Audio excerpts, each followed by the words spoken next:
Alhamdulillahirabbil alamin wassalatu wassalamu ala asyrafil anbiya'i wal mursalin wa ala alihi wa sahbihi ajma'in. Subhanaka la ilma lana illa ma 'allamtana innaka antal alimul hakim.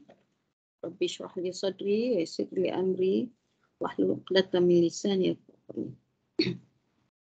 Alhamdulillah, syukur kita pada Allah SWT dapat kita sama-sama mentadabbur surah An-Nur, masih dalam surah An-Nur kan, baru ayat 28. InsyaAllah pelan-pelan lah kan.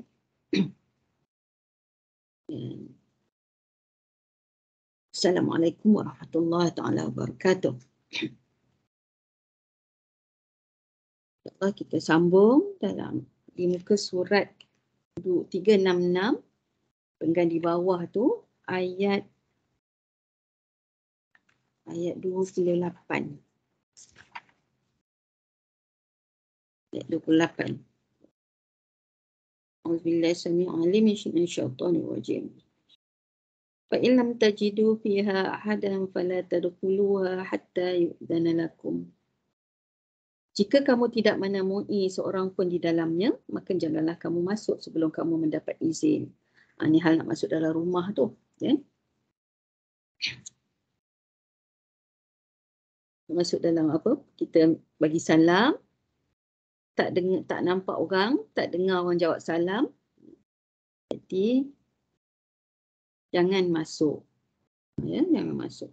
Hal ini disebabkan kerana bila kamu masuk sebelum kamu mendapat izin, bererti kamu telah menggunakan hak milik orang lain tanpa terlebih dahulu mendapat izin dari pemiliknya.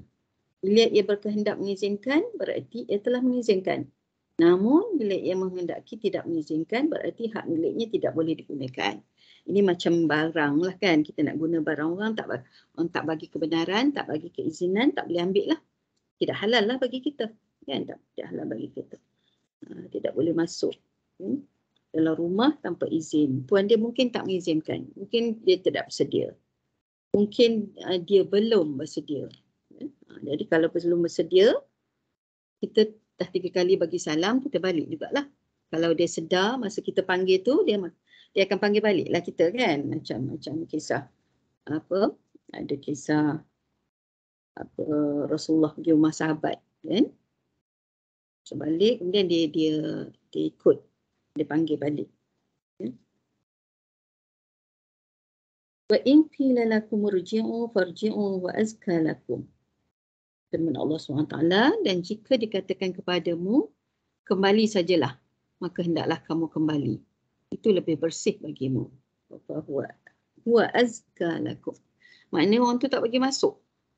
Dia bukan kita kata dia tak dengar ke apa ke. Memang terus terang dia kata tak boleh. Suami saya tak ada. Ataupun apa? Dia kata suami tak izin masuk. Suami dia tak suka orang tu misalnya kan. Ya? Ada pernah lah kan. Selalu kadang-kadang kita dengar. Suami dia pesan kalau ada orang ni datang, dia tak izin masuk. Ya? Kadang-kadang saudara. Ya? Kadang-kadang adik-beradik kita. Kadang-kadang apa, orang tu rapat dengan kita tapi suami tak suka. Ya? Tak bolehlah izin masuk. Jadi, orang tu terus terang tak bagi masuk, kita tak boleh masuk.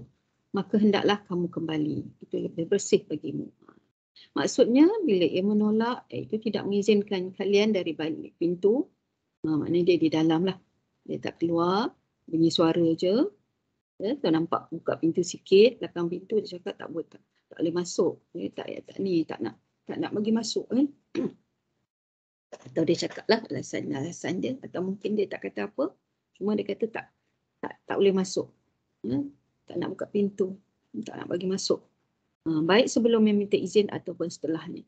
Atau kita dah minta izin boleh masuk, atau kita tak sebut apa-apa, jenguk je, dia kata tak boleh. Dia kata tak boleh masuk. Tak nak benarkan masuk. Farji'u wa azka lakum. Maka hendaklah kamu kembali. Itu lebih bersih bagimu. Lebih bersih ni, kembalimu lebih baik dan lebih suci bagimu. Maknanya adalah hikmah ni. Ada kebaikan bagi kita. Itu lebih baik. Ya, kalau kita nak minta masuk juga, tak ada kebaikannya di situ. Lebih baik susah masuk. Ya. Kalau nak masuk juga, itu tidak baik bagi kita sebab Allah sebut balik itu lebih baik. Bila dah tak baik tu macam-macam dah boleh jadi kan. Orang tak nak masuk, bagi masuk, kita masuk juga. Misalnya kita, rumah abang kita, rumah kakak kita, dia tak bagi masuk, yang tak bagi masuk tu mungkin pembantu rumah aja. Dia kata kakak pesan jangan masuk, apa? Kita masuk juga. Bila Allah sebut bahwa azka, Allah sebut bahwa azka lakum, itu lebih baik bagimu, bersih bagimu. Tapi kita nak masuk juga akan adalah tidak baiknya, timbul masalah lah, kan? Macam-macam timbul masalah. Kalau tadi tu mungkin masalah orang tak boleh masuk, dia tidak bersedia dengan aurat dia. Mungkin dia tidak bersedia dengan, dia tak suka kat kita. Mungkin dia tidak bersedia, rumahnya tidak selesa. Ya? Macam-macam sebab lah. Jadi kalau kita nak juga masuk, kita cari masalah lah. Tak apalah. Ya? Balik tu, Allah kata wa'azkalakum, lebih bersih, lebih selamat, lebih suci bagimu. Firman-Nya lagi, wallahu bima ta'maluna alim. Dan Allah Maha mengetahui apa yang kamu kerjakan. Jadi Qatadah mengatakan, al-tafsir lah, dia kata mengatakan bahawa seorang muhajirin berkata, dalam seluruh usiaku, aku mencari-cari kesempatan untuk mengamalkan ayat ini. Tapi aku belum menemukan sebuah pengalaman di mana aku meminta izin kepada sebahagian saudaraku, kemudian dia menolakku dengan mengatakan, kembalilah ke rumahmu. Maka seandainya hal ini terjadi, aku pun akan pulang dengan hati yang senang kerana ada firman Allah. Ada firman Allah, wa in qila lakum irji'u farji'u wa azka lakum wallahu bima ta'maluna alim. Ayat tadilah. Dan jika dikatakan kepadamu kembali sajalah, maka hendaklah kamu kembali. Itu lebih bersih bagimu dan Allah Maha mengetahui apa yang kamu kerjakan. Faham tak ayat ni? Faham tak cerita Qatadah ni? Ini menggambarkan betapa para sahabat, para orang-orang alim, mereka nak mengamalkan apa saja ayat Al-Quran yang Allah turunkan. Apa saja saranan Allah, apa saja adab, akhlak yang Allah nak tunjukkan. Jadi dia kata kalau macam ni ada berlaku keadaan macam ni, dia tidak diizinkan masuk, dia akan ikut ayat ni. Kita sampai tak tahap macam tu. Apa saja ayat yang kita baca, kita terus nak apply. Cuma dia kata, Qatadah ni cerita muhajirin ni kan golongan muhajirin, ansar, muhajirin yang berhijrah. Seorang muhajirin yang berhijrah bersama Rasulullah kan, para sahabat lah ni. Dan dia kata dia teringin nak ikut ayat ni, tapi tak pernah berlaku pula dalam hidup dia. Tak pernah berlaku pula pergi rumah orang tak bagi masuk. Kan? Dia kata kalau ada orang kata baliklah, dia akan balik. Sebab apa? Sebab nak apply ayat Allah ni. Para sahabat ni dia orang macam tu. Baca satu ayat macam apa disebut, seorang sahabat menyebut bahawa kami bila bersama Rasulullah tak akan kami ambil ayat baru daripada baginda sekiranya 5 ayat yang diberikan oleh Rasulullah tu tak kami amalkan. Baca, ambil daripada Rasulullah, hafaz, faham, buat. Kan? Maknanya mesti buat. Ayat Al-Quran ni mesti diamalkan, ada penghayatannya. Ada aplikasi dalam kehidupan. Jadi, ini kata Qatadah seorang muhajirin ni, dia teringin sangat nak buat apa yang Allah suruh ni. Tapi tak pernah pula berlaku. Tak pernah pula berlaku, ada orang tak menerima dia sebagai tamu. Selanjutnya Allah SWT berfirman, Laisa alaikum junahun an junahun an tadkhulu buyutan ghayra maskunatin fiha mata'un lakum. Wallahu ya'lamu ma tubduna wa ma taktumun. Maksud dia, tidak ada dosa atasmu memasuki rumah yang tidak disediakan untuk didiami, yang di dalamnya ada keperluanmu. Dan Allah mengetahui apa yang kamu nyatakan dan apa yang kamu sembunyikan. Ini berkaitan dengan masuk rumah yang bukan tempat tinggal. Ya. Inti kandungan dari ayat ini sifatnya lebih khusus dari ayat-ayat sebelumnya. Ayat ini menetapkan kebolehan, maknanya boleh memasuki rumah yang tidak dihuni oleh anggota keluarga. Sebagaimana umumnya rumah diisi anggota keluarga, tanpa terlebih dahulu meminta izin. Bila mana di dalam rumah ini ada keperluannya, keperluannya, atau semua orang memiliki hak yang sama untuk memasuki rumah tersebut. Contohnya seperti rumah atau ruangan yang disediakan secara khusus untuk para tamu. Bila memang sejak awal sang pemilik rumah mengizinkan tempat itu untuk dimasuki siapa pun, tanpa harus minta izin lagi. Faham tak tempat dia macam mana ni? Tempat macam mana contohnya? Tak payah minta izin. Boleh masuk. Lain rumah. Lain rumah. Kita pergi macam majlis kan, bangunan ada buat meeting dalam tu, buat jamuan dalam tu, kita datang, dah kita dijemput kan, kita masuk je lah. Datang office, datang pagi-pagi tak ada orang, dia nak minta izin ke tak, ada tempat kita ada hak di situ, dah dimaklumi, masuk je lah. Ibnu Jurayj berkata, Ibnu Abbas radhiyallahu anhu berkata, Ustazah nak tanya. Assalamualaikum. Saya nak Waalaikumsalam. tanya, kalau macam saya pamalah, kita tak sampai lagi rumah tu, tapi ada niat nak ziarah kawan yang kita dengar kurang sihat lah kan. Tapi kita telefon, habis tu dia kata macam tak bersedia untuk menerima tetamu. Sama tak macam tadi? Macam kita, tapi itu dah ada depan rumah. Yang ni kita nak pergi, sebelum pergi kita telefon. Itu dia jawab, kira mungkin dalam keadaan dia pun tak larat ke, dia tak nak terima tetamu. Jadi tak rasa apa, faham lah, kita faham kan. Jadi macam lebih kurang ke macam aplikasi ayat tadi? Dalam suasana sekarang lebih banyak macam ni kan. Kita minta izin nak ziarah orang sakit pun kadang dia tak nak, ataupun keluarga dia kata tak boleh. Mungkin dia kata dia tak apa je, tapi ahli keluarga dia tak izin. Tak boleh juga. Sebab ada sebab ya. Mungkin tak nak terima tamu, takut tamu datang nanti dia stres lagi ya. Sama ada orang tu sendiri ataupun ahli keluarga tak izin, kita faham lah ya, macam tu lah, dia tak izin lah tu. Eloklah kita macam tu buat kan. Kadang-kadang kita pergi je, tak boleh lah, tak boleh. Orang ada sebab izin kan, macam tu tadi ada sebabnya. Jadi tak lebih selamat lah kita tidak. Kadang tujuan kita baik kan, tapi kita tak faham suasana orang mungkin. Kita kena kan. Tapi pahala dapat lah kan, nak ziarah tu dapat insya-Allah kan. Allah SWT ni niat kita pun dah bagi dah. Kita rasa terkilan. Hari tu masa orang ramai-ramai pergi, kita tak pergi.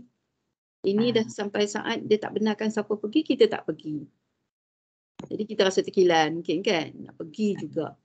Tak apalah, minta juga izin nak dia. Tak boleh lah. Ada setengah orang tak tahu dah. Dia tahu dah orang ni tak izin, tapi dia tak nak cakap. Dia pergi je. Kadang-kadang orang tu dengan keberatan terima juga kedatangan kita. Itu kita tak seronok jugalah kan. Dia bagi tahu awal-awal, itulah. Macam tadi tu kita dah minta kebenaran, dia tak kasih. Lepas tu kita datang juga. Adakah tu dosa? Dosa ke kita buat itu? Allah mengetahui niat kita lah kan. Mengetahui niat kita. Kalau kita nak datang juga tapi kita tak nak menyusahkan dia, kita kena faham tak masalah dia kan. Kenapa dia tak bagi datang? Mungkin dia tak mampu nak melayan kita kan, serba kekurangan, Kita orang nak ziarah kan, kita datang balik kampung nak pergi ziarah saudara yang susah sikit kat kampung. Dia tak apa nak terima, mungkin bukan bab sakit tadilah, ya. Mungkin dia tak nak terima, dia tak ada benda sangat nak jamu, tak ada nak terima rumah yang macam tak berapa selesa. Jadi dia macam keberatan. Tapi kita berniat nak ziarah juga. Jadi kita datang, mungkin dia terima, kita dah dari sebelum datang tu kita dah sedia lah. Kita bawa buah tangan. Kita datang jangan waktu makan. Kalau kita datang waktu makan, kita bawa makanan. Kan? Mungkin itu masalah dia. Ini maknanya kita dapat dua perkara situ. Kita ziarah dan kita gembirakan dia. Kita gembirakan dia kan. Jadi kita maknanya kena tahu jugalah latar belakang orang yang nak kita ziarah tu. Dia kan kena sambut kita sebagai tamu. Jadi kalau dia tak mampu, kita tak boleh paksa. Jadi kita kena tengok waktu, tengok masalah orang, kan? Tahu tujuan niat kita tu kita kena betul-betul lah, niat ikhlas, niat nak tolong, niat nak mengembirakan, insyaAllah Allah permudahkanlah urusan kita kan. Okey. Sambung Ada soalan?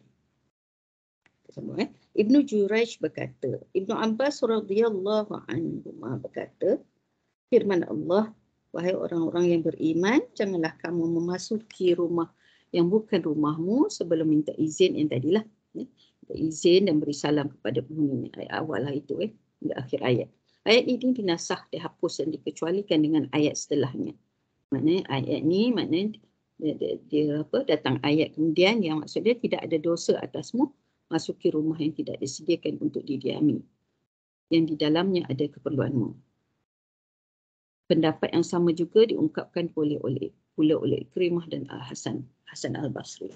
Maknanya ayat yang awal tu akhirnya dah ada ayat lain yang menjelaskan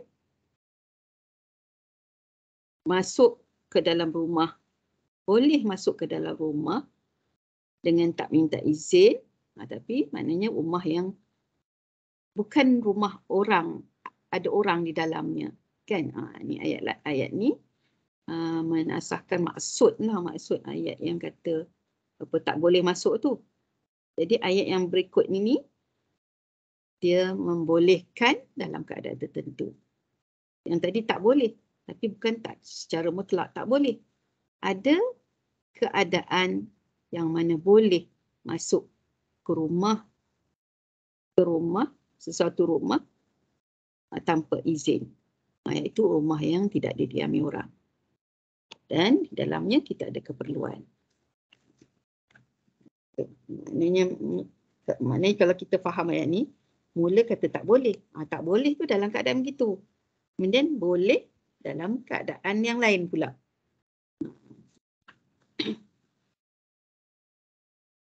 Kita terusnya. Ayat 30 surah An-Nur. Qul lil mu'minina yaqudduna min absarihim wa yahfazu furujahum. Dzalika azka lahum. Innallaha khabirum bima yasna'un. Ini tentang perkara lain pula. Tak adab jugalah. Tadi adab kita jaga kehormatan orang lain. Kita jaga adab sebagai tamu. Kita jaga hak orang lain. Tak ceroboh rumah orang lain. Dan juga kita jaga akhlak kita dengan menjaga maruah orang, menjaga hak orang lain. Ini ayat yang berkaitan dengan perintah untuk menjaga pandangan. Maksud ayat tadi, katakanlah kepada orang lelaki yang beriman, hendaklah mereka menahan pandangannya dan memelihara kemaluannya. Yang demikian itu adalah lebih suci bagi mereka. Sungguhnya Allah Maha mengetahui apa yang mereka perbuat. Jadi ayat 30 surah An-Nur. Masa kita memula baca surah An-Nur ni, saya sebutkan maknanya ayat ni banyak tentang wanita, tentang jaga kehormatan diri. Jadi jaga kehormatan diri ni terutamanya kepada wanita. Lelaki pun kena jaga juga. Kena saling menjaga diri lah. Tapi penekanannya lebih kepada wanita lah.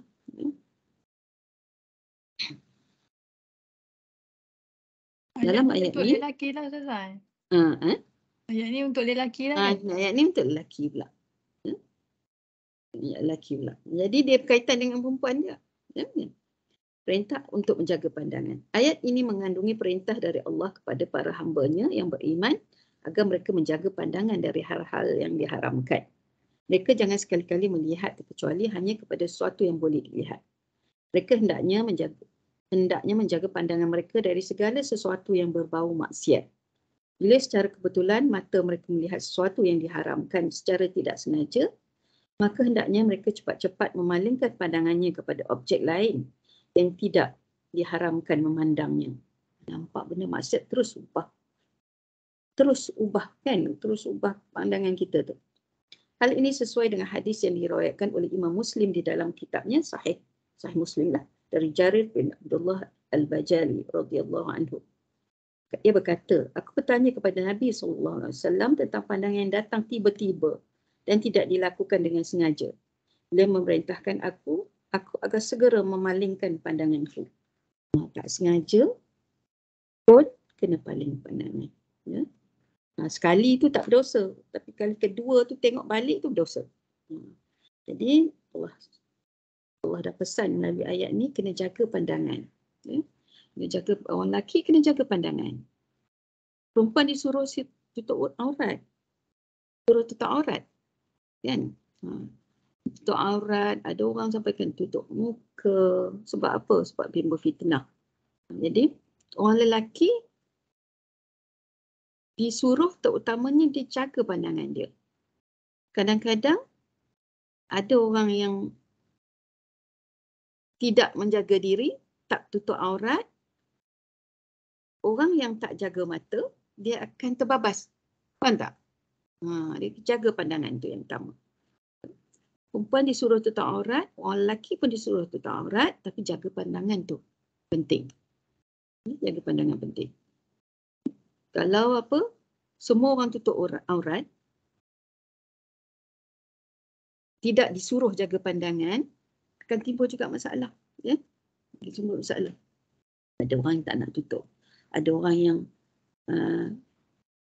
di dalam dia bila tak jaga pandangan ni, maknanya susah lah. Ya? Tak jaga pandangan susah. Ustazah, macam ayat ni adakah menjaga pandangan tu secara live ataupun kalau yang macam dalam televisyen tu pun termasuk juga kan kalau macam ada kan cerita-cerita? Termasuk juga. Termasuk juga. Dulu Ustazah tengok TV di Arab Saudi, perempuan semua pakai burdah. Tak nampak. Macam kita sekarang lah pakai ni kan. Jadi suara je. Itu pun kalau suara timbul fitnah, semua suara pun aurat juga. Jadi memang kena tutup. Jadi macam mana kan? Tak boleh berperanan lah, kita rasa macam media yang nampak muka ni kan. Nak berlakon tak boleh. Iklan tak boleh. Banyak benda tak boleh. Tapi orang Islam kena kreatif lah. Buat yang boleh kan. Tak payah tunjuk gambar perempuan. Tak payah tunjuk lelaki yang pakai seksi-seksi. Orang lelaki pun pakai seksi. Kan? Jadi menjaga pandangan orang lelaki ni, disebut orang lelaki jaga pandangan, dia jaga pandangan. Tengok bola pun masalah kot Ustazah kan? Tengok bola, tengok gusti, tengok apa semua kan. Seksi, Lepas tu lelaki tengok sama lelaki pun tak boleh. Kan ada aurat dia kan. Bukan tak boleh apa, maknanya jaga pandangan. Ada orang yang pakai tutup aurat, tapi dia pakai seksi, pakai baju ketat semua tu kan. Mata tu kena jaga. Kerana orang lain tak jaga diri, tak tutup aurat, orang yang nak jaga diri tapi tak tutup mata dia, dia terjebak juga. Kan? Ustazah, kalau kartun Allah suruh tutup aurat, jaga mata juga. Ustazah, kalau kartun kartun tapi orang lah. Kartun kan? tidak ada di situ watak yang kena bertanggungjawab. Tapi orang yang buat tu, dia kena juga kan? Buat watak kartun seksi. Buat patung seksi, buat gambar seksi. Ya Ustazah, 3D memang dia kena buat ketat-ketat supaya nampak figura tu. Macam itulah. Upin tu kan. Ha. Sebab dia, penjajahan secara halus yang kita tak sedar. Betul lah. Jadi watak tu tak ada yang nak bertanggungjawab, tak ada siapa berdosa dalam watak kartun tu. Watak kartun tu kakak tu kan. Yang Ipin kakak dia Kak Ros tu. Kak Ros tu tak ada watak yang nak bangun balik di akhirat esok. Tapi orang yang buat lah pula. Kan? Ini ada hadis yang cerita yang sebut tentang orang yang buat patung, orang yang menyambung rambut, buat rambut palsu. Itu termasuk dalam buatan yang berdosa lah. Haram. Dilarang, Rasulullah larang. Terus lagi gambar tu ditayangkan, dia saham dia dapat lah Ustazah. Wallahu a'lam nak kata macam mana. Tapi itulah dia tak timbul fitnah kot kan. Tak timbul. Ya. Kalau tengok cerita Korea, maksudnya bukan cerita orang Islam lah. Tu macam mana? Sama juga kan kita sebagai orang Islam tak boleh tengok jugalah kan? Tak boleh tengok juga. Minat kat artis Korea kat Su. Sensor. Itu tentang kartun tadi kita nak kata cerita macam watak Upin Ipin tu kan. Macam tu. Kita nak kata salah tu tak berani lah Ustazah kan. Sebab mungkin itu cara dalam suasana sekarang ni, itu alternatif yang terbaik. Atas ijtihad orang tu dia buat macam tak timbul fitnah. Kartun dia buat tu kan, kartun dia buat tu lebih baik daripada orang yang berlakon. Tak adalah orang yang nak terkhayal-khayal bila tengok watak kakak tu kan. Ya, ada maknanya itulah benda-benda macam ni kira berkaitan dengan praktikal syariat kan. Dia ada tujuan maslahah dia. Kalau ada kebaikan, mungkin ada keringanannya.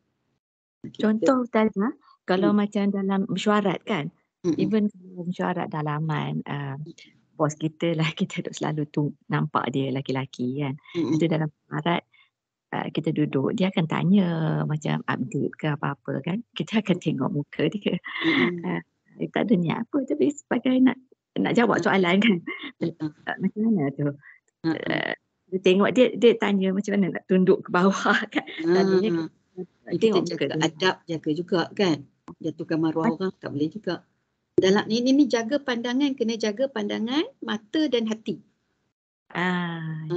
Dia jadi pandangan yang boleh boleh timbul fitnah ni, dia macam anak panah. Anak panah kan bila dia bertemu mendatangkan nafsu ke anak panah tu bertemu mata dengan mata tu macam anak panah tu dia kena sasaran. Syaitan masuklah tu kan. Jadi kita pandang dengan tak ada perasaan nafsu apa kan. Kalau kata orang tu boleh menyebabkan timbul fitnah, orang tu memang orang tengok dia semua macam tergoda, dia tentu kenal diri dia. Kan? Kita pun tentu kenal orang ni. Tentu tahu macam mana perasaan kita terhadap orang kan. Jadi kita kena jaga jugalah. Kena jaga. Tadi Ustazah macam juga apa tu? Macam juga dekat universiti contohnya, budak-budak dah matang ke kan, macam di samping. Itu kadang mungkin lecturer dia muda kan. Jadi bila dia belajar, mungkin cikgu tu tak ada apa, ataupun mungkin dia dah kahwin kan. Tapi anak murid pun yang ada feeling ke. Pun susah kan. Kalau kita mengajar, kita pandang ke anak murid, dia tanya soalan. Contohnya lah, vice versa. Kan. Itu yang Ustazah kata lah. Itu yang kadang-kadang jadi anak murid kahwin dengan cikgu. Betul. Anak murid kahwin dengan lecturer dah ada isteri kahwin lagi. Daripada tu lah. Tu yang nak kena jaga intilak Ustazah kan. Kena jaga mata, kena jaga. Lepas tu perempuan kena tutup tu. Kan? Kalau dia tak nampak, tak adalah. Kita seorang nampak, kita tak jaga mata, kita berdosa. Kalau dua-dua tak jaga, tak tutup aurat, dua-dua tak jaga mata, itulah kan.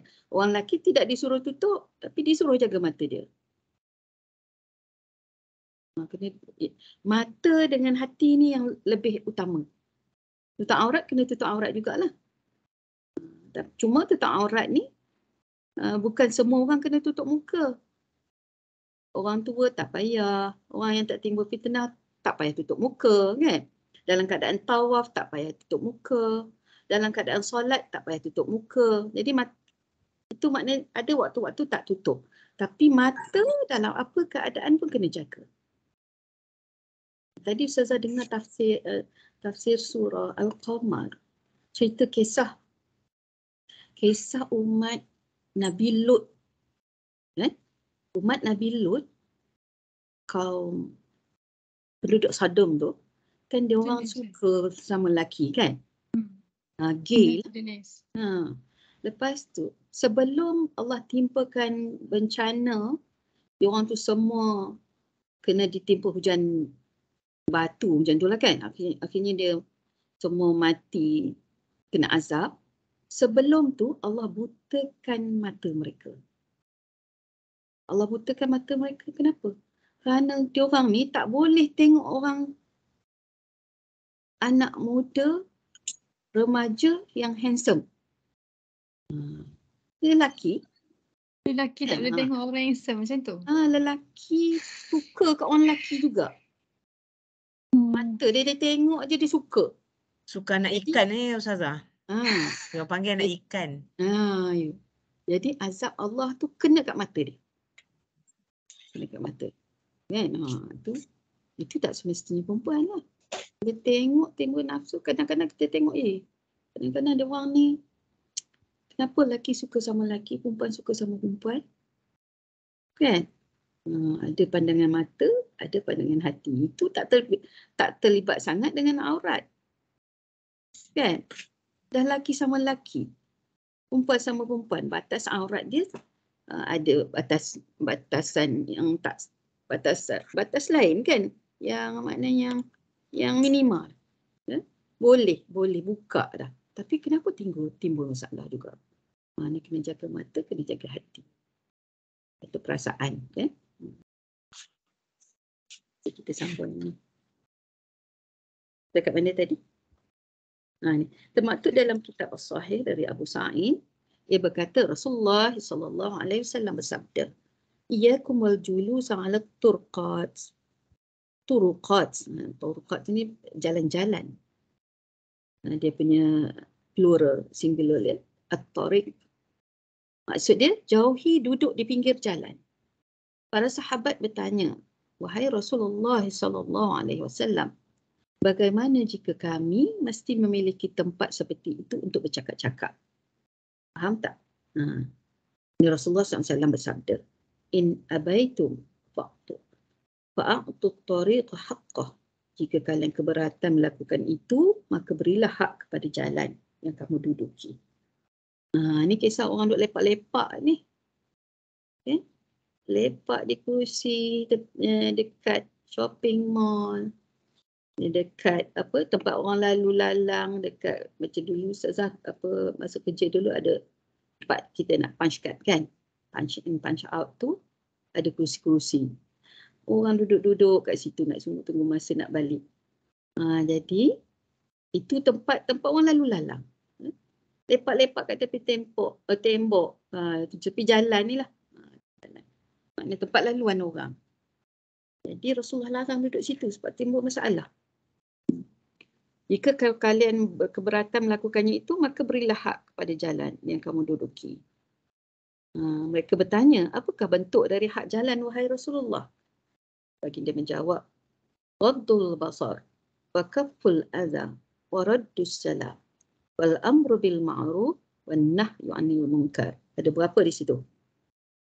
Berapa perkara yang kena jaga? Rasulullah kata, menjaga pandangan, Ghaddul basar, membuang benda-benda yang membahayakan, wa kafful adha, wa raddus salam, menjawab salam, wal amru bil ma'ruf, menyuruh kepada kebaikan, memerintah kepada kebajikan, dan melarang berbuat kemungkaran. Wan nahyi 'anil munkar. Ada 5 perkara tu. Kalau kita duduk di tempat tepi jalan, tempat laluan orang, kalau lepak-lepak di taman, lepak-lepak di duduk tepi pantai ke duduk mana kan, balik kampung, jumpa kawan-kawan duduk dekat tembok tepi kan, sepanjang jalan ke, orang muda lah kan. Orang lelaki perempuan sama je. Orang lelaki kan kadang lepak naik motor pergi jumpa kawan, duduk lepak tepi-tepi jalan. Jadi Rasulullah dah larang duduk macam tu. Kenapa? Timbul masalah. Jadi kalau nak duduk juga Rasulullah kata jaga pandangan. Jaga pandangan. Jangan tengok orang sana sini. Bila tengok mengumpat, tengok suka, tengok timbul fitnah kan. Kalau sebut dalam di muka surat 368 tadi, kalau ada ni Jarir bin Abdullah, dia bertanya kan, aku bertanya kepada Nabi SAW tentang pandangan datang tiba-tiba dan tidak dilakukan dengan sengaja. Tak sengaja. Kita duduk, kita berdiri kat satu tempat ni, kita tengah duduk-duduk misalnya, ada orang lalu. Pandangan pertama dimaafkan. Tak sengaja. Pandangan kedua, tidak ada maaf. Kita dah tengok, kita tengok sekali lagi. Tak dosa besar, dosa kecil. Dosa kecil pasal apa? Orang tu terkejut. Kenapa tengok-tengok dia? Ada masalah pula. Kan? Ini tak sengaja. Tak sengaja sekali je. Kalau kita paling lagi tengok sampai orang tu lepas jauh, dia pun dah lepas jauh paling, dia kata siapa ni? Kenapa ni? Ada apa benda? Apa masalah dia? Kan? Itu timbul masalah kepada orang. Jadi kita berdosa. Kalau kita mungkin kita pertama tu dia melintas depan kita, kita tengok, macam kenal. Kali kedua kita tengok nak kepastian. Jadi bila nak kepastian kita kena terus terang. Bila orang tu dah tengok-tengok, kita kena pergi cakap. Sebenarnya saya rasa macam kenal, kan? Kenal awak ni. Ke kita pernah jumpa? Ke kawan kita masa kecil-kecil dulu? Ke sepupu-sepupu kita yang lama dah tak jumpa? Jadi bila kita bagi penjelasan, jadi kesalahan tu boleh, dosa tu boleh terhapuslah, kan? Bila ada masalah kepada orang, walaupun kecil, salah. Kita tetap salah. Jadi, kalau tak sengaja, Rasulullah kata, tepat-tepat palingkan pandangan. Jangan kita duduk tengok lama-lama lagi. Jadi, bila kita tak paling dah, orang tu mungkin kata, dia lah kan. Mungkin ada apa-apa. Lepas tu, bila dia tengok kita okey, tak ada lagi tengok kat dia lagi, tak adalah. Dia timbul macam-macam perasaan. Macam perasaan tu macam risau, ada tak kena ke apa ke. Okey, jadi ini 5 perkara. Menjaga pandangan, membuang benda-benda yang membahayakan. Duduk tepi jalan, boleh duduk situ tapi kita buat baik. Kita nak buat satu. Kita buang sesuatu. Ambil sampah, buang. Kan? Ataupun tempat tu tak sesuai, ada batu-batu banyak ke, orang lalu lalang, kereta lalu, motor lalu. Kita tolong buat sesuatu untuk jaga keselamatan. Menjawab salam. Ini kena jaga pandangan, buang benda yang membahayakan, jawab salam. Ada orang bagi salam, jawab salam. Dan memerintahkan kepada kebajikan. Cakap-cakap suruh yang baik-baik. Berpesan-pesan kepada kebaikan. Dan melarang berbuat kemungkaran. Itu. Maknanya kita berada di tempat tu, kita buat 5 perkara ni. Baru boleh. Rasulullah kata baru boleh. Kalau nak duduk juga, ini benda yang boleh kita buat. Mana? Abul Qasim Al-Baghawi meriwayatkan sebuah hadis dari Abu Umamah. Ia berkata, aku mendengar Rasulullah SAW bersabda, Ukulu li bisittin, Akulu lakum bil jannah. Idza haddatha ahadukum fala yakdzib, wa idza tumina fala yakhun, wa idza wa'ada fala yukhlif, wa ghuddu absarakum, wa kuffu aydiyakum, wahfazu furujakum. Ada ni Rasulullah pesan, Rasulullah bersabda tentang beberapa perkara. Ini bermakna ada hak kita sesama manusia lah. Kan? Kaitan dengan hak kita sesama manusia, adab kita sesama manusia. Rasulullah kata, berikan aku jaminan agar kalian melakukan 6 perkara. Nescaya aku akan menjamin kalian masuk syurga. Yang pertama, apabila salah seorang dari kalian berkata-kata, maka janganlah berdusta. Bila cakap, jangan bohong. Yang kedua, apabila diberikan amanah, maka janganlah mengingkarinya. Jangan khianat. Yang ketiga, apabila berjanji, ia tidak melanggar. Yang keempat, hendaklah kalian menjaga pandangan. Jaga pandangan tadi kan. Yang kelima, hendaklah kalian memelihara tangan. Jaga tangan. Dan hendaklah kalian memelihara kemaluan. Rasulullah kata, jaga perkara ni. Rasulullah SAW memberi jaminan syurga. Boleh dapat syurga. Boleh masuk syurga. Kalau jaga 6 perkara ni. Ini ada masalah tu. Apabila bercakap, jangan berbohong.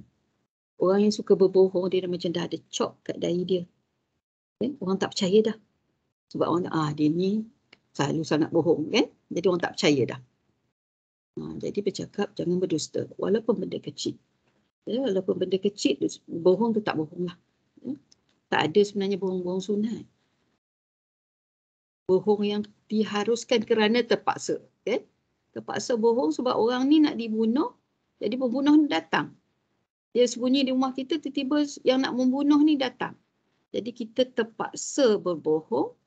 Jadi harus bohong ketika itu kerana nak menyelamatkan nyawa. Kadang orang kata bohong sunat. Bohong tetap bohong lah. Rasulullah sama sekali tidak pernah berbohong. Rasulullah sentiasa bercakap benar. Cuma kadang-kadang baginda bergurau. Dalam gurauan tu, walaupun nampak macam tak cakap betul, tapi Rasulullah tidak pernah berbohong. Misalnya Rasulullah ditanya, orang tua tanya kepada Rasulullah tentang, Rasulullah kata dalam masuk syurga semua orang muda je, tak ada orang tua kan. Jadi orang tua tu tanya, dia orang tua macam mana? Tak ada peluang ke masuk syurga. Jadi Rasulullah bukan bohong. Rasulullah bercakap yang benar. Sebenarnya memang tak ada orang tua pun di syurga. Okay, semua orang jadi muda. Jadi maknanya kalau kita terpaksa nak berbohong, kita jangan bohong. Tapi kena apa?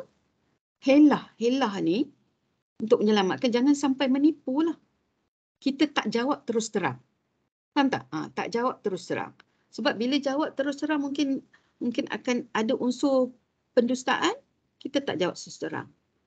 Misalnya kita tadi telah apa? Maknanya misalnya keluar, maknanya kita lewat masuk ke pejabat. Kan lewat masuk pejabat. Dah lewat dah salah dah. Jangan bohong pula. Kata orang tanya gimana? Keluar kejap. Kan? Memang kita keluar apa? Keluar kejap kan? Kita keluar kejap. Memang kita keluar. Memang tidak dinafikan. Jangan cerita benda lain yang kita tak buat. Balik ada hal pergi ambil anak sekolah. Padahal tak pun. Kan? Keluar kejap. Kita tidak berterus terang yang sampai kita tidak bercakap sampai melibatkan ada unsur bohong di situ. Jadi tetap bercakap benar. Cuma kita tak detail sampai menyebabkan akhirnya jadi bohong. Dah salah tetap salah lah kalau perkara yang di situ kita bersalah kan. Kalau boleh berterus terang lah. Kalau keadaan tidak mengizinkan berterus terang, kita cakap umum. Bukan Ustazah ajar berbohong macam tu kan. Maknanya macam Rasulullah tadilah kan. Rasulullah bergurau tapi tetap tidak ada perkara unsur dusta tu. Kadang orang selalu dia suka bohong, benda kecil dia bohong, akhirnya akan melibatkan perkara besar pula. Macam apa kita kata orang tu tersebut siakap senohong, berlama ikan duri kan. bercakap bohong, lama-lama mencuri pula. Mula bohong bergurau. Ya. Kita dapat hadiah bukan hadiah orang bagi, kita sendiri yang beli. Kita kata ala kawan hadiah saja nak menghiburkan diri sendiri. Tapi itu bohong. Tak ada kesan kepada orang lain pun, kesan kepada kita lah. Besok dah terbiasa berbohong dalam hal-hal yang lain. Bohong kat suami, bohong kat anak. Na'udzubillah. Ya. Maka berkata-kata janganlah berdusta. Yang kedua, apabila ia diberikan amanah, bila diberikan amanah, ia ni maksudnya orang yang boleh masuk syurga tadilah. Apabila ia diberikan amanah, maka janganlah mengingkarinya, jangan khianat. Orang percaya kat kita, jangan kita khianat. Ada orang cerita rahsia dia terpaksa bercerita. Dia terpaksa bercerita sebab tak ada tempat dah nak cerita. Lalu berceritalah kepada kita sebab nak stres kan, nak tak boleh nak pendam, nak mengadu hal. Dia kata janganlah cerita kat orang. Dia cerita kat kita seorang je. Cerita kat awak seorang je. Orang lain tak tahu ni. Jangan cerita kat siapa. Jadi bila kita cerita kat orang, itu khianat. Khianat. Begitulah dalam hal-hal yang lain. Bila diamanahkan khianat ni, banyak perkara lah. Orang yang tak amanah ni akhirnya timbul masalah lain. Diberi tanggungjawab sebagai pegawai, sebagai pegawai atasan dia khianat, sebagai pentadbir dia khianat, sebagai pemimpin dia khianat. Ya? Maknanya tidak melaksanakan kewajipan yang sepatutnya. Dia khianat. Patutnya dia bimbing orang, dia tidak melaksanakan kewajipan. Itu khianat. Diberikan amanah jaga pegang tabung, jadi bendahari dalam persatuan, jadi dalam company, dia diamanahkan pegang keuangan, dia tidak amanah, dia makan duit, dia ambil guna untuk kepentingan peribadi dia, itu khianat. Okey, apabila berjanji dia tidak Saya nak tanya, kalau contohnya apa tu, ini kita dengar filem-filem lah. Tapi memang pernah berlaku. Macam dia kata keluarga dia kena threaten. Keluarga dia macam dia ugut. Dia terpaksa berbohong. Yang dia mungkin benda tu dia tahu, tapi sebab keluarga dia punya ugutan akan bunuh kalau dia bagi tahu. Jadi dia berbohong. Boleh ke dalam keadaan darurat? Itu darurat lah. Kan? Darurat mengancam nyawa, maruah, lagi agama, harta benda, boleh menjejaskan dia punya nyawa lah. Nyawa tadi, akal, fikiran dia. Itu perkara yang dikira kalau terancam dia kira darurat. Bila darurat dia terkeluarlah daripada peraturan biasa. Kan? Jadi harus benda yang tak harus. Kan? Boleh buat benda yang tak boleh buat, yang dilarang. Nyawa kan, terancam nyawa. Jadi kalau orang yang macam dia tu seorang pelawak, bila dia cakap tu, dia nak bagi dia nak profession dia. Kan benda tu kemerdekaan. Jadi berbohong ke tu? Ini ada termasuk dalam perkara-perkara yang larangan lain ni. Rasulullah larang apa?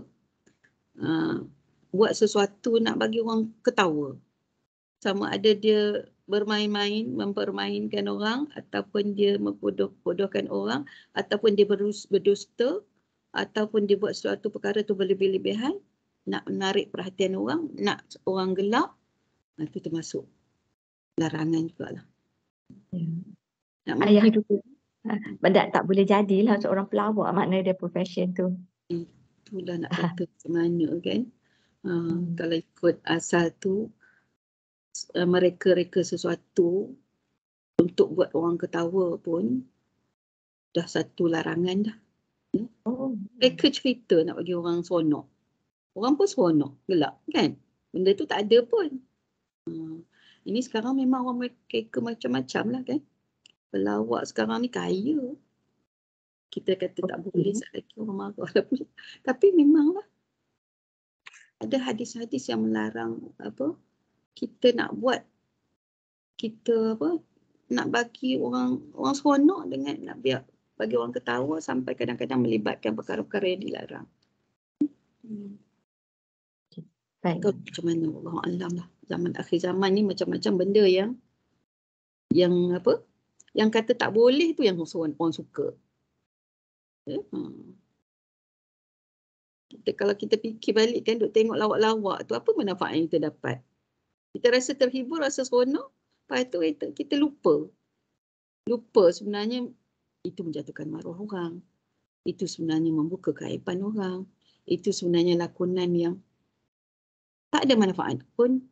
Kadang-kadang orang seronok tengok, tapi lepas dia tengok tu, adakah dia jadi lebih baik? Adakah waktu tengok tu dia tidak lalai apa-apa? Kewajipannya tak terabai? Itu banyak benda kan, banyak benda yang dilarang tu ada sebab. Kan, ada sebab. Orang kata, buat lawak pun tak boleh, nak sonok-sonok sikit pun tak boleh. Bukan itu dia punya perkara. Apa maknanya? Larangan tu ada sebabnya. Ada kaitan dengan banyak perkara lain. Kan? Orang yang suka tengok lawak-lawak ni, dia sonok je lah, duduk je tengok. Ya, kalau tak ada kerja, duduk tengok TV, tengok buka YouTube, tengok. Sampai kan akhirnya, kalau tak ada lawak, menyampaikan ilmu pun jadi hambar. Kan? Jadi sikit-sikit tu tak apalah. Kan? Sikit-sikit untuk mendidik. Maknanya cara lawak tu akhirnya menarik perhatian orang, akhirnya orang suka buat baik. Tapi bukan senang lah nak sampai tahap macam tu kan. Dengan kelakar-kelakar ni akhirnya dia banyak buat lara. Kalau tak bawa pada lara, benda-benda yang maknanya ada keringanannya lah, kan? Ada alasannya. Tapi kalau lebih-lebih tak boleh lah. Itu terpulang pada niat, terpulang pada niat dan kena tengok juga cara. Kan? Dalam Islam matlamat tidak menghalalkan cara. Dan cara mesti sesuai juga dengan matlamat.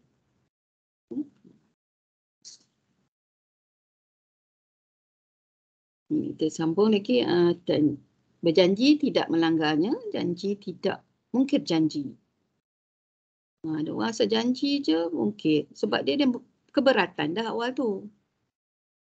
Keberatan dah nak pergi, tapi janji juga. Akhirnya janji tak tertunai. Ini Allah Maha mengetahui lah. Apabila berjanji tidak melanggarnya. Kadang janji tapi untuk melanggarnya itu tak patutlah. Kadang-kadang ada terpaksa alasan yang tidak dapat dielakkan, hanya kena minta maaf lah. Ya. Jadi, sebab tu kita kena disiplin, tidak boleh. Bila berjanji, asyik tak boleh je, tak tertunai je. Kan? Kena disiplin, kena ingat. Perkara-perkara ni adalah tanda-tanda kalau kita dapat buat, Rasulullah janji syurga. Kalau kita sebaliknya, ini tanda-tanda munafik. Ya? Dan hendaklah kalian menjaga pandangan. Ini tentang ayat tadi. Hadis ini nak sebut tentang jaga pandangan lah sebenarnya. Hendaklah kalian menjaga pandangan. Jaga mata kita. Ya? Kalau tutup, pakai mask, pakai sampai atas pun, tapi sebenarnya dalam tu, kita melihat orang tak nampak kita nampak orang, timbul masalah kepada kita, itu kita tak jaga pandangan, salah kita, tak jaga pandangan. Ya. Jadi orang lelaki kena jaga, tak tengok orang perempuan supaya tak timbul masalah yang berkaitan dengan zina dan sebagainya. Orang perempuan pun macam tu. Ya. Kena jaga pandangan. Hendaklah kalian memelihara tangan. Melihara tangan, kita dah cukup masa, lebih masa. Ya. Melihara tangan ni tak ambil hak orang lain lah. Jaga tangan. Cari rezeki yang halal. Tak ambil hak orang, tidak mencuri. Tidak orang kata panjang tangan. Kan? Jaga tangan. Tangan buat baik sentiasa, tangan bersedekah, tangan yang memberi lebih baik daripada tangan yang menerima. Itu tentang sedekah kan, kita belajar sekolah dulu ada hadis. Tangan yang di atas lebih baik daripada tangan yang di bawah. Jadi jaga tangan kita sentiasa buat baik. Ringkasnya macam itulah. Dan hendaklah kalian memelihara kemaluan. Jaga kemaluan. Tutup aurat, jaga kehormatan diri. Jaga kehormatan diri, maknanya itulah jaga kemaluan. Daripada berzina, daripada mendekatkan diri kepada zina. Pakai baju seksi. Tak tutup aurat tapi masih nampak bentuk dan sebagainya tu. Tak bolehlah kan pakai seluar ketat-ketat tu. Jaga kemaluan. Jadi orang perempuan ni jaga kemaluan, orang lelaki pun kena jaga kemaluan.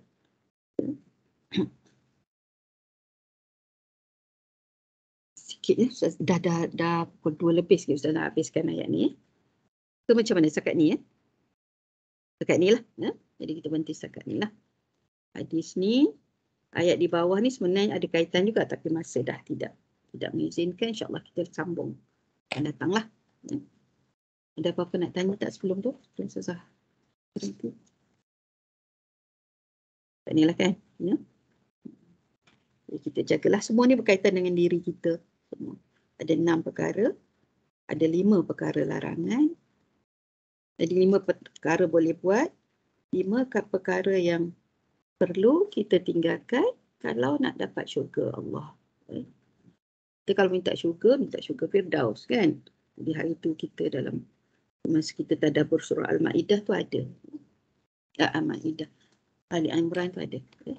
Dalam buku ni. Hadis yang menyebut bahawa kalau kita minta syurga di sisi Allah, minta syurga Firdaus. Wallahu a'lam bissawab. Aqulu qawli hadza astaghfirullah. Assalamualaikum warahmatullahi taala wabarakatuh. Terima kasih Ustazah. Waalaikumsalam. Terima kasih Ustazah. Assalamualaikum. Salam. Terima kasih Ustazah. Sama. Nanti sekat ni kita akhiri dengan tasbih kafarah. Subhanakallahumma wa bihamdik asyhadu an la ilaha illa anta astaghfiruka wa atubu ilaik. Sallallahu alaihi wa sallam. Assalamualaikum warahmatullahi wabarakatuh. Waalaikumsalam.